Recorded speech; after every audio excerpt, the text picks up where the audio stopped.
Varicose veins కి సరైన చికిత్స కోసం సంప్రదించండి ఎవిస్ హాస్పిటల్. నమస్కారం, మీరు చూస్తుంది సుమన్ టీవీ. నేను మీ కీర్తి. ముందుగా ప్రేక్షకులందరికీ భోగి పండుగ శుభాకాంక్షలు. నాతో పాటు ప్రముఖ ఆస్ట్రాలజర్ బ్రహ్మశ్రీ నందిబట్ల శ్రీహరి శర్మ గురువు గారు ఉన్నారు.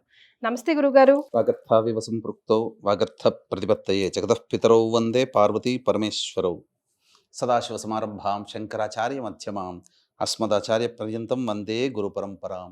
ఆదిత్యాయ చ సోమాయ మంగళాయ బుధాయ చ గురు శుక్ర శనిభ్యశ్చ రాహవే కేతవే నమః. శృంగేరి జగద్గురు పీఠాధిపతులకి, కంచి పీఠాధిపతులకి నమస్కారములు తెలియజేసుకుంటూ కార్యక్రమాన్ని ప్రారంభిద్దాం. గురుగారు, ముందుగా మీకు భోగి పండుగ శుభాకాంక్షలు.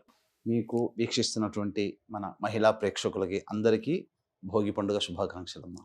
గురుగారు, మరి ఈ భోగి యొక్క విశిష్టత ఏంటి, ప్రాముఖ్యత ఏంటి?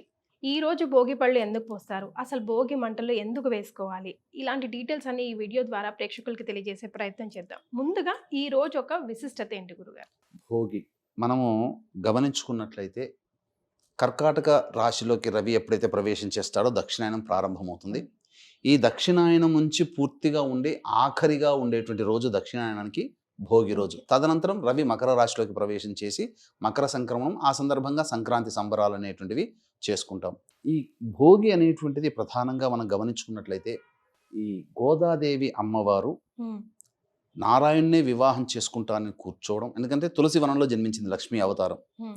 తర్వాత ఒకానొక సందర్భంలో విష్ణు చిత్తుడి యొక్క కలలో కనిపించి పలానా రోజుకి నా దగ్గరికి రండి, నేను అమ్మాయిని వివాహం ఆడతానని చెప్పడం. ఆ విధంగా భోగి రోజునే వివాహం ఆడి ఆ యొక్క రంగనాథుడి యొక్క శరీరంలో లీనమైపోయినది, అంటే ఆ విగ్రహంలో లీనమైపోయింది అమ్మవారు. ఆ రోజు నుంచి అంటే ఆ రంగనాథుడి భోగంలో కలిసిపోయింది అని అంటారు అక్కడ. అంటే ఏంటి భోగి అని అంటే ఇక్కడ ఈ రెండు అక్షరాలకు అర్థం ఏంటి గురుగారు? ఈ భోగి అని అంటే ఇక్కడ మనము ప్రామాణికంగా తీసుకునేటువంటి కాదమ్మా. ప్రతి దాంట్లో కూడా భోగత్వం అనేటువంటిది ఉంటుంది. డబ్బులో ఉన్నవాడు భోగిగా మారుతాడు. దైవ ధ్యానంలో ఉన్నప్పుడు దైవ భోగి అన్నప్పుడు దైవ లక్షణాలు, దైవానుగ్రహాన్ని పొందే తత్వంలో ఉన్నత స్థానానికి చేరు. అంటే ఉన్నతమైనటువంటి లక్షణాలు కలిగినటువంటి స్థితిని కానీ మనుష్యుని కానీ భోగిగా వ్యవహరిస్తారు. అది కుటుంబపరంగా ఉంటే భోగి, యోగపరంగా ఉంటే యోగి అని అంటారు. ఆ విధంగానమ్మా. గురుగారు, మరి ఈ రోజు ముఖ్యంగా భోగి పళ్ళు అవి వేసుకుంటూ ఉంటారు కదా, పిల్లలకి వేస్తూ ఉంటాము.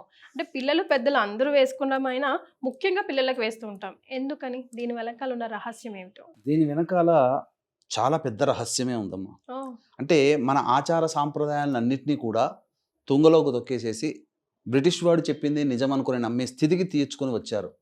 కానీ ఒక ఆచారంగా యుగ యుగాల నుంచి భోగి పళ్ళు వేస్తూ వస్తున్నారు. భోగి పండుగ సందర్భంగా ఎందుకు అనేటువంటిది అందరికీ పెద్దవాళ్ళకి తెలుసు. కానీ ఈ బ్రిటిష్ వాళ్ళు వచ్చిన తర్వాత ఆచారాల యొక్క మర్మాన్ని తెలుసుకోలేకపోతున్నారు. ప్రధానంగా ఏంటంటే పిల్లల్లో మీరు గమనించినట్లయితే ఒక సంవత్సరంన్నర వరకు తల మీద చేయి పెడితే ఒక చిన్న రంధ్రం లాగా ఉంటుంది, అదే బ్రహ్మరంధ్రం. కాబట్టి సంవత్సరంన్నర దాటినటువంటి పిల్లలకి అందరికీ కూడా, సంవత్సరం వయసు ఉన్నటువంటి పిల్లలకి కూడా 10 ఏళ్ల వరకు వాళ్ళు బాలురు, బాలికలు. కాబట్టి వాళ్ళకి ఈ భోగి పళ్ళల్లో ముఖ్యంగా బియ్యము, తర్వాత ఈ బదరికా పండు అంటే రేగి పళ్ళు, తర్వాత అప్పట్లో పైసలుగా రాగి పైసలు చలామణి అయ్యేటివి. అంటే ఈ రాగి పైసలు, బదరికా పళ్ళు అంటే రేగి పండ్లు, ఈ రెండు కూడా సూర్యునిలో ఉన్నటువంటి శక్తిని గ్రహించగలుగుతాయి.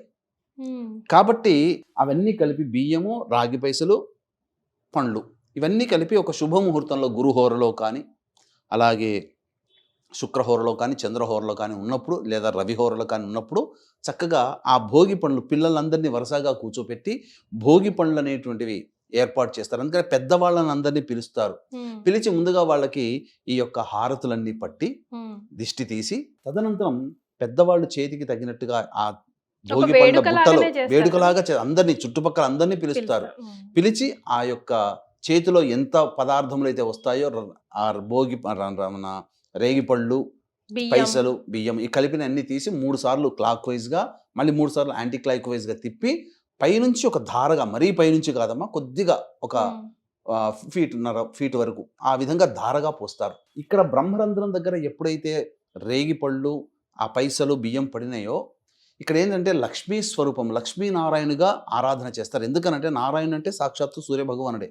ఇక్కడ సూర్యునిలో ఉన్నటువంటి శక్తిని అంతా గ్రహించి ఆ బ్రహ్మరంధ్రం గుండా పిల్లల యొక్క శరీరంలోకి ప్రవేశించేది ఆ సూర్యశక్తి. దానివల్ల ఆత్మశక్తి ప్రచోదితమై ఏం జరిగేది, వాళ్ళు జ్ఞానవంతులుగా అయ్యారు. ఒకప్పుడు ఎక్కడో మారుమూలగా ఎక్కడో కొన్ని గ్రామాలలో, ఒక్కొక్క గ్రామాల్లో ఒకరికో ఇద్దరికో ఈ రకంగా మెంటల్ ఎబిలిటీస్ తక్కువగా ఉన్నవాళ్ళు ఉండేవాళ్ళు. ఇప్పుడు ఆటిజం కావచ్చు, మానసిక వైకల్యాలు కావచ్చు, వాళ్ళందరూ పిల్లలు కొంత ఇబ్బంది పడుతున్నారు. అంటే ఆ కాలంలో లేనటువంటిది ఇప్పుడు ఎందుకు ఉండిందంటే ఈ ఆచారాలన్నీ పాటించకపోవడం వల్లనే, నియమాలని పాటించకపోవడం వల్ల. ఎందుకనంటే మనకు ఆ రేగి పండులో ఏం శక్తి ఉంటుందండి అని అంటారు. కానీ మరి బ్రిటిష్ వాళ్ళు కనుక్కున్నారు విద్యుత్ శక్తి అని అంటారు. స్విచ్ వేస్తే వస్తుంది, కానీ కరెంట్ ఎక్కడి నుంచి కనబడుతుంది, మనకు కనబడదు కదా. జనరేటర్లు కనబడుతుంది, ట్రాన్స్ఫార్మర్లో ఏమన్నా విద్యుత్ శక్తి ఉంటుందా, అది కంటికి కనబడుతుందా? కానీ అటువంటిదే సూర్యశక్తి కూడా. మనం శక్తిని మనం చూడలేము ఎప్పుడు కూడా, దాని యొక్క అనుభవాన్ని మనం తెలుసుకోగలుగుతాం. ఆ విధంగా చిన్న పిల్లలకి జ్ఞానవంతులు అవ్వడానికి, బుద్ధి శాతము పెరగడానికి ఈ యొక్క భోగి పండ్లు అనేటువంటివి చేస్తారమ్మా. గురుగారు, ముఖ్యంగా ఈ 3 రోజుల్లో భోగి రోజు సూర్యోదయానికి పెనిమిటే లేవాలి, అభ్యంగన స్నానం చేయాలి అంటుంటారు కదా. అస్సలు మేమంటూ పాటించాల్సిన ఫస్ట్ రూల్స్ ఏమున్నాయి గురుగారు? భోగి రోజున మనం గమనించుకున్నట్లయితేనమ్మా, ప్రధానంగా పూర్వకాలంలో ద్వాపర యుగం వరకు కూడా ఒక్కొక్క యుగానికి ఒక్కొక్క దేవత అనుకూలంగా ఉంటుంది. ద్వాపర యుగానికి ఇంద్రుడు దేవతగా ఉండేవాడు. అందుకనే ఈ భోగి సందర్భంగా ఇంద్రుడు అంటే కర్షకులు, రైతు స్వామ్యం కదా మన భారతదేశం, అందరూ ఇంద్రుడిని పూజించేవాళ్ళు. సకాలానికి మేఘాలు వర్షించాలి, సకాలానికి పంటలు చేతికి రావాలి, ఏదన్నా ఇంద్రుని యొక్క అనుగ్రహం. అందుకనే కదా ద్వాపర యుగంలో ఇంద్రుడు ఆగ్రహిస్తే, ఇంద్రుడు ఏంటి మనకు పని కావాల్సింది మన గోవర్ధనగిరి అని చెప్పి గోవర్ధనగిరి పర్వతాన్ని ఎత్తుతాడు ఇంద్రుడు కోపం చేయడం వల్ల. అప్పుడు ఇంద్రుడి గర్వభంగం తగ్గుతుంది. అంటే భోగి రోజున కర్షకుల కోసమే, అనగా వ్యవసాయదారులు ఎక్కువగా జరుపుకునే పండుగ ఇది భోగి సంక్రాంతి. ఇక పొద్దున్నే బ్రహ్మముహూర్త కాలం కల్లా లేవాలమ్మ, నిద్రలేచి కాలకృత్యాదులు తీర్చుకొని చక్కగా ఆ రోజు అభ్యంగన స్నానం అనంటే నల్ల నువ్వులు ఉంటాయి కదమ్మా. పూర్వకాలంలో నల్ల నువ్వుల్ని ముద్దగా చేసుకొని ఆ ముద్దని శరీరానికి అంతా కూడా లేపనం చేసుకునేవాళ్ళు. కాలక్రమేణా అందులోంచి వచ్చిన నూనెని మాత్రం లేపనం చేసుకొని బాగా దట్టించి తర్వాత సూర్యోదయం కంటే ముందే స్నానం ఆచరించేవాళ్ళు. ఇదంతా కూడా చేయాలి. ఆ రోజున విధిగా ఎవ్వరు కూడా, అనగా భోగి, సంక్రాంతి, కనుమ, ఈ 3 రోజుల పాటు ఎవ్వరు కూడా మాంసాహార భోజనం చేయకూడదు. అసత్యం. కనుమ రోజు కూడా పెదకూర పండుగ అనేది ముక్కనుమ రోజు చేసుకుంటారు ఎవరైనా, 4వ రోజు. ఇక ఆ యొక్క సంబంధించినటువంటి భోజనము, శాకాహార భోజనము చెయ్యాలి. దాంపత్యము పనికిరాదు, అలాగే మద్యపానము, మాంసాహారము పనికిరాదు. ఇక అన్నిటికంటే మించి దైవధ్యానంలో గడపాలి. ఎందుకంటే అన్నీ కూడాను శుభలక్షణాలు. ముఖ్యంగా చెప్పాల్సి వచ్చినటువంటిది భోగి రోజున, సంక్రాంతి రోజున, కనుమ రోజున బలిచక్రవర్తిని ఎక్కువగా స్మరణ చేసుకుంటూ ఉండాలి. ఎందుకనంటే వామనుడు, సాక్షాత్తు నారాయణుడే బలిచక్రవర్తికి అతనికి అవకాశం ఇచ్చాడు. నువ్వు గొప్ప మహారాజువి, కానీ దానం అడిగినప్పుడు వెన్ను చూపకుండా నీ యొక్క సంబంధించినటువంటి సమస్తాన్ని ధారపోశావు. కాబట్టి భోగి రోజు, సంక్రాంతి రోజు, కనుమ రోజున పాతాళం నుంచి భూలోకానికి వచ్చి ఈ 3 రోజులు నువ్వు చక్రవర్తిగా ఉండువుగాక అని చెప్పి వరమిస్తాడు. అందుకని ఈ 3 రోజులు ఖచ్చితంగా బలిచక్రవర్తిని ప్రతిరోజు కనీసం 3 సార్లు అయినా కానీ నామస్మరణ చేసుకోవాలమ్మా. చేసుకుంటే ఏమవుతుంది, ఆ 3 రోజులకి రాజు కదమ్మా. దీనివల్ల ఏమవుతుందంటే ఉద్యోగము, వ్యాపారము, వృత్తి, అలాగే ఏదైనా సంబంధించినటువంటి సంపాదనలో ఉన్న వాళ్ళు ఏ రకంగానైనా వాళ్ళకందరికీ కూడా సంపాదన స్థిరత్వం వస్తుంది, ఉద్యోగం లభిస్తుంది, ఉద్యోగ భద్రత పెరుగుతుంది, వ్యాపారం అభివృద్ధి చెందుతుంది, అలాగే వృత్తుల్లో రాణిస్తారు. ఇక ఉన్నవన్నీ ఇవే కదా. కాబట్టి ఖచ్చితంగా వీక్షిస్తున్నటువంటి మహిళామణులు, మీరైనా ఏ వ్యాపారం చేస్తున్నా, లేదా మీ వాళ్ళు ఏ వ్యాపారం, ఉద్యోగాలు ఇవన్నీ చేస్తున్నా, ఆ రోజంతా పిల్ల పాపలతో బలిచక్రవర్తిని స్నానం చేయగానే దేవుడి దగ్గర నమస్కారం చేసుకుని బలిచక్రవర్తి అయి నమః అనుకుంటూ 3 సార్లు అనిపించండి, చాలా. అంతకంటే పెద్ద కష్టమే ఉందమ్మా. అది తరువాత ఈ యొక్క తదనంతరం ఆ రోజున మినప పిండితో చేసినటువంటి గారెలు కానీ, ఏదైనా మినుములతో చేసినటువంటి సునుండలు కానీ ఖచ్చితంగా భుజించాలి. ఎందుకు అనంటే ఉష్ణాన్ని రేకెత్తిస్తుంది. తర్వాత ముఖ్యంగా బలవర్ధకమైనటువంటి శరీరానికి తోడ్పడుతుంది. ఈ భోగి రోజున, అలాగే సంక్రాంతి రోజున, కనుమ రోజున కూడా మినుములు, తర్వాత నువ్వులతో చేసినటువంటి పదార్థాలు కూడా భుజించాలి. అందుకనే పూర్వకాలంలో కజ్జికాయలు, చకిలాలు అని నువ్వులతో కలిపినటువంటి పిండి వంటల్ని ఎక్కువగా భుజించే అలవాటు సాంప్రదాయం అందులో పెట్టారు. చెప్తే వినరని పిండి పదార్థాల రూపంలో, పిండి వంటల రూపంలో మనకు అలవాటు చేశారు. పులగం ఖచ్చితంగా, నువ్వులన్నం ఖచ్చితంగా తినవలసిందే 3 రోజులు. శాస్త్ర ప్రకారం చెప్పాలి. ఎందుకనంటే ఈ పదార్థాలను తినకపోతే యముడు ఇనుముని కొరికిస్తాడు అని చెప్పి నానుడి సామెత. అంటే ఖచ్చితంగా తినాల్సిందే అని చెప్పి చెప్తారు. తర్వాత ముఖ్యంగా ఆ రోజంతా కూడా ఖచ్చితంగా ఈ భోగి మంటలు అనేటువంటిది చాలా ప్రత్యేకమైంది. వీక్షించేటువంటి ప్రేక్షకులకి గమనిక, భోగి, పుష్య పౌర్ణమి, ఆరుద్ర నక్షత్రం, సోమవారం కలిసినటువంటి దాదాపు 110 సంవత్సరాల్లో ఒక్కరోజు మాత్రమే వచ్చింది. ఇది 1940 నుంచి 2050 మధ్యలో. అటువంటి మహత్తరమైనటువంటి యోగమైనటువంటి పుణ్య దినం రోజున మధ్యాహ్నం 3 గంటలకి జాతకరీత్యా కలుగు అన్ని రకాల దోషాల నివారణకి, అలాగే శనిదోష నివారణకి మరియు గత జన్మ కర్మదోషాల నివారణకి సర్వదోష నివారణ పూజల హోమాలు పర్ హెడ్ 1500 రూపాయలకి చేయించడం జరుగుతుంది. అవకాశం ఉన్న వాళ్ళు కార్యక్రమ తదనంతరం కాంటాక్ట్ చేసి పూర్తి వివరాలు తెలుసుకోవచ్చు. భోగి మంటల కన్నా ముందు గురుగారు, ఈ సీజన్లో ముఖ్యంగా ఈ 3 రోజులు చుక్కల ముక్కలకి చాలా ప్రాధాన్యత ఉంది. అలాగే గొబ్బెమ్మలు కూడా పెడుతూ ఉంటారు. ఎందుకని గురుగారు? దాని వెనకాల ఉన్న మర్మం? దాని వెనకాల ఉన్నటువంటి మర్మం ఏమిటంటేనమ్మా, పొద్దున్నే లేచి, ఎందుకనంటే ఏ వ్యక్తి అయినా కానీ ధనుర్మాస ప్రారంభం నుంచి ముగ్గులు వేయడం అనేటువంటిది అలవాటుగా మారుతుంది. పొద్దున్నే లేవడం అనేటువంటిది చలికాలంలో కాస్త ఇబ్బందిగా మారుతుంది. కాబట్టి సంక్రాంతి పండుగ వచ్చే ముందు రోజుల వచ్చేంత వరకు కూడా ఆడవాళ్ళందరూ ప్రతి ఊళ్ళో, ప్రతి ఇంటి దగ్గర కూడా ఎక్కడున్నా చక్కగా ముగ్గులు వేయడం అనేటువంటిది ఆరాధన. తద్వారా ఏంటి, దేవతాశక్తికి మనం ఆహ్వానం పలుకుతున్నట్టు అది ఒక భావన ముఖ్యంగా. తరువాత ఈ గొబ్బెమ్మలు పెట్టడానికి గల కారణం కూడా ఆవు పేడతో చేసినటువంటి గొబ్బెమ్మలు పెట్టారు. ఏది పడితే అది చెప్పలేదు మనకు. ముగ్గులు వేస్తే దేవతాశక్తి ముందుకు వస్తుంది. అలాగే గొబ్బెమ్మలు, ఈ గొబ్బెమ్మలలో మనకు ఉన్నటువంటిది ఏంటంటే, ఈ ఆవులలో సూర్యనాడి అనేటువంటిది ఒకటి ఉంటుందమ్మా. ఆ సూర్యనాడి ప్రచోదితం చేత ఆ ఆవులు ఎక్కడైతే ఉంటాయో అక్కడ గొప్పగా దైవిక శక్తి ఎక్కువగా ఉంటుంది. దైవికం అంటే దేవుడనే మనం అనుకుంటాము, కానీ ఒక పాజిటివ్ ఎనర్జీ అనుకుందాం, తప్పేముంది? ఒక పాజిటివ్ ఎనర్జీ ఉంటుంది. ఆ తర్వాత ఆ గోమయంలో కూడా ఈ పాజిటివ్ ఎనర్జీ నిక్షిప్తమై ఉంటుంది. అందుకని ఆవు పేడతో చేసినటువంటి పిడకల్ని మనం గొబ్బెమ్మలుగా మనం పెడదాం. ఇవన్నీ ఏం చేస్తాం మనం? ముందు ఒక సంక్రాంతి కంటే ఒక నెల రోజుల ముందరే కదా ఇవన్నీ చేసి ప్రిపేర్ అవుతుంటాం కదా. ఆ తరువాత ఎలాంటిదంటే ఒక ఆనందాన్ని, ఉత్సాహాన్ని కలిగింప చేయడం కోసం ఈ యొక్క ముగ్గులు, రంగవల్లులు చేసుకోవడం. చివరికి సంక్రాంతి వస్తుందనేసరికి ప్రతి ఇంటి ముందర నాదంటే బాగుంది, నాకంటే వాళ్ళు బాగు చేసి నేను బాగు చేసి మంచి ముగ్గు వేయాలి, ఇలా పోటీల మీద ఒక ఆనందకరమైనటువంటి వాతావరణం ఆ ఊళ్ళో కనబడుతుంది. కంటికి ఇంపుగా ఉంటుంది, ఒక సంతోషం వస్తుంది. ఆ వీధులు వాడలు తిరుగుతూ ఉంటుంటే ప్రతి ఇంటి ముందర అనేక రకాల రంగులతో ముగ్గులు కనబడుతూ ఉంటుంటే మన శరీరం ఉత్తేజితం అవుతుంది, ఆనందంగా ఉంటాము, సంతోషంగా ఉంటాము అనే ఉద్దేశ్యం కాబోలు ఈ యొక్క ఆచారం అనేటువంటిది శాస్త్రీయతగా మనకు పెట్టినటువంటిది. ఈ తర్వాత ప్రతిరోజు కూడా మనము ఏం చేస్తాము, గొబ్బెమ్మలు పెడతాం కదమ్మా, అవేమి తీసి పడేయం, ఒక చోట మూలన పెడతాం లేదా ఒక సంచిలో పెడతాం. ఎందుకని? భోగి పండుగ రోజు కోసం వాటిని ప్రిపేర్ చేయడం అనమాట. అయితే ఇప్పుడంటే అనవసరమైనటువంటి పదార్థాలు అంటే ఇంట్లో పాడైపోయిన చెత్త వస్తువులని తీసుకొచ్చి ఇంటి ముందర, లేకపోతే ఇంటి ముందర కూడా కాదమ్మా, ఒక ఊళ్ళో 4 కూడళ్ళు ఎక్కడైతే ఉంటాయో ఆ 4 కూడళ్లలో ఉన్నటువంటి ఇంటి వాళ్ళందరూ కలిసి ఒక చోట వేసుకుంటారు, కుప్పగా చేసి భోగి వస్తువులు వేస్తారు. పూర్వకాలంలో ఈ ఆచారం ఉండేది.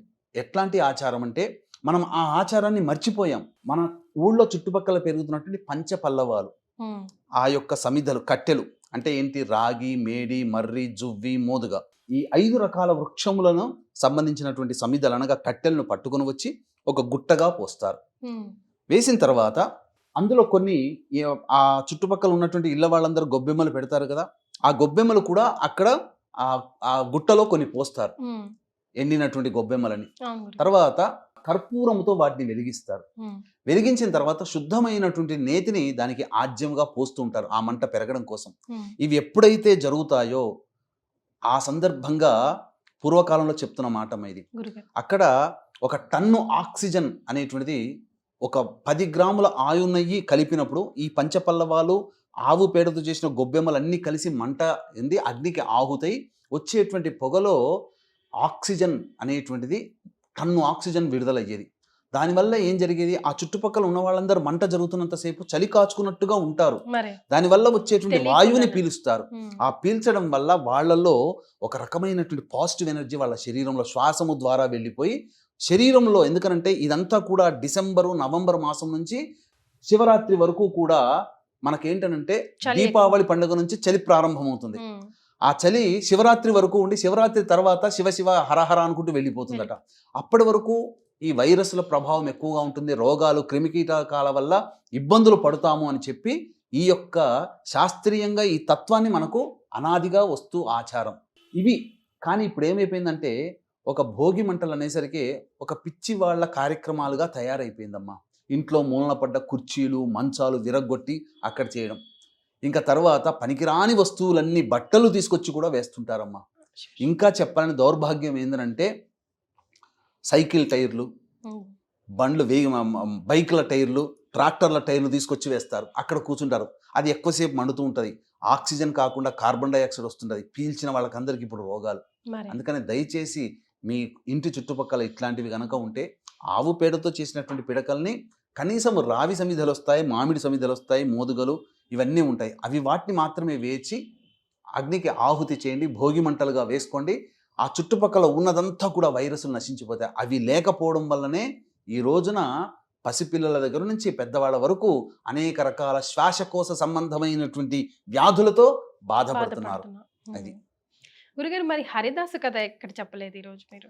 హరిదాసు కథ అంటే మనకు పూర్వకాలంలో ఈ హరిదాసు అనేటువంటి భోగి సందర్భంగా ఏంటంటేనమ్మా చక్కగా ఈ సంబంధించినటువంటి దాన కార్యక్రమాలు చేసుకునేటువంటి ఆచారం. ఉమ్. ఈ హరిదాసుగా ఉన్నటువంటి వాళ్ళందరూ కూడా ఏంటంటే హరినామ స్మరణ చేసుకుంటూ ఇంటికి ఊరు ఊరా వాడవాడ ఇల్లు తిరుగుతుండేవాళ్ళు. ఉమ్. అయితే ఈ హరిదాసులో ఉన్నటువంటి అంతరార్థం ఏంటంటే అతను దైవనామ స్మరణ చేసుకుంటూ ఉంటాడు. అంటే చాలామంది అంటే మన మహర్షులు ఎంతో గొప్పవాళ్ళు అంటే పూర్వకాలంలో విధిగా దేవనామ స్మరణ కొన్ని పండుగ ప్రత్యేక దినాల్లో చేసేవాళ్ళు. ఉమ్. ఖచ్చితంగా ఆరాధన ఉండేది. ఇది భవిష్యత్తులో మర్చిపోతారేమో, దాన్ని గుర్తు చేయడం కోసమే ఈ హరిదాసులు హరినామ స్మరణ చేసుకుంటూ ఉంటే ఆ నామాన్ని వింటున్నంత మాత్రమే కొద్ది పుణ్యం కలుగుతుంది అనే భావన. కాబట్టే హరిదాసు అతను హరిస్మరణ చేసుకుంటూ వస్తూ ఉంటుంటాడు. ఉమ్. అది ఏ వీధికైతే, ఏ ఇంటి ముందుకైతే గంగిరెద్దు వస్తుందో చాలా మన పుణ్యఫలం అంటారు కదా గురుగారు. ఉమ్. సో మనం ఏం సమర్పించుకోవాలి వాళ్ళ ఇంటి ముందుకు వచ్చినప్పుడు? ఇంటి ముందుకు వచ్చినప్పుడమ్మా ఖచ్చితంగా మనకు ఈ ఎద్దుని తీసుకొని వస్తారమ్మా. అంటే దీంట్లో అంతరార్థం ఏంటంటే పూర్వం మనదంతా వ్యావసాయికమైనటువంటి దేశం, రైతులు వీళ్ళందరూ పంటలు పండించి చక్కగా ఈ భూమి అంతా కూడా సస్యశ్యామలంగా ఉండేది. ఈ రైతు వ్యవసాయం చేయాలంటే అతనికి సహకరించేది ఎవరు? ఎద్దు మాత్రమే. ఉమ్. కాబట్టి ఆ ఎద్దుని గౌరవించే విధంగా ఉంచి చక్కగా అలంకరణ చేసి ఆ ఎద్దుని పట్టుకొని నామస్మరణ చేసుకుంటూ వస్తాడంటే దీని అర్థం ఏంటంటే మనకు ఈ గజాసుర సంహారం గనక వృత్తాంతం తెలిస్తే అక్కడి నుంచి వచ్చిందేమో దీని. అందుకంటే విష్ణువే ఆద్యుడయ్యాడు. నంది చక్కగా అలంకరించుకొని రావడం, విష్ణు వాయిద్యం వేసుకుంటూ రావడం, ఇవన్నీ కూడా విష్ణువుని సూచించేటువంటిదే. కరెక్ట్ గురుగారు. గజాసుర సంహారంలో వినాయకుడి ఉత్పత్తికి ముందు జరిగినటువంటి సంఘటన ఇది. ఉమ్. ఆనాటి నుంచే మొత్తం చక్కగా ఈ విధానం అనేటువంటిది వచ్చిందని ఎట్లా చెప్పవచ్చు. సంవత్సరానికి ఒక్కసారైనా మనకి అన్నం పెట్టే వాళ్ళని ఒక కృతజ్ఞతా భావంతోనమ్మా. ఎందుకనంటే అన్నం పెట్టే వాళ్ళని కదమ్మా, ఈ అన్నానికి కారకమైన వాళ్ళు రైతులు మరియు ఎద్దు అనేటువంటి సూచన. కాబట్టి వృషభాన్ని మనం ఎక్కువగా ఆరాధన చేస్తాం. గురుగారు. అందుకనే దీని యొక్క వృషభ ఆరాధన చాలా గొప్పదమ్మా. మనుషులు ఎవరైనా చనిపోయిన తర్వాత 9వ రోజునో 10వ రోజునో వృషోత్సర్జనము అని చెప్పి చేస్తారు. దాని ద్వారా గోసంతతి వృద్ధి అవుతుంది ఆ రోజు చేయడం ద్వారా, ఆ వృద్ధి కోసం. కాబట్టి ఇది వృషభం యొక్క ప్రాముఖ్యత అని చెప్పవచ్చు. అందుకనే చక్కగా అలంకరించుకొని వస్తారు. వచ్చినప్పుడు ఆ యొక్క ఎద్దుకి అన్ని మూపురానికి అంతా కూడాను వస్త్రములు ఇస్తారు. కాబట్టి ఎవరైనా కానీ వాళ్ళ జీవన భృతి కొంతమంది ఈ విధంగా ఉన్నవాళ్ళు కాబట్టి వాళ్ళకి ఆ భోగి పండుగ రోజున సంక్రాంతి రోజున చేయడం వల్ల ఏంటంటే వస్త్రదానం చేయమనంటే మర్చిపోతారేమో అని ఆ విధంగా దానాది కార్యక్రమాలు కూడా ఏదో ఒక రూపంలో జరుగుతూ ఉండాలి అని చెప్పి ఉద్దేశంతో హరిదాసు రాగానే చక్కగా బియ్యం, ఇంట్లో కొత్త బియ్యం వచ్చి చేరుతుంది, బియ్యం వేస్తారు. అంటే మనం వేసే పిడికడైనా ఆ రోజున సంక్రాంతి రోజున భోగి రోజున చేసే ఇసుమంత దానమైనా అది అనంతమైన పుణ్య ఫలితాలను ఇస్తుందని, అందుకనే చక్కగా ఆ రోజు సంబంధించినటువంటి ఆహారము దానం చేస్తారు, వస్త్రదానం చేయమని అంటారు, వస్త్రదానాలు చేస్తారు. గురుగారు అన్ని రకాలుగా ఈ విధంగా చేయవచ్చునమ్మా. చాలా సంతోషం గురుగారు, భోగి పండుగ విశిష్టత గురించి తెలియజేశారు. ధన్యవాదాలు. సర్వం శ్రీ ఉమామహేశ్వర పరబ్రహ్మార్పణమస్తు.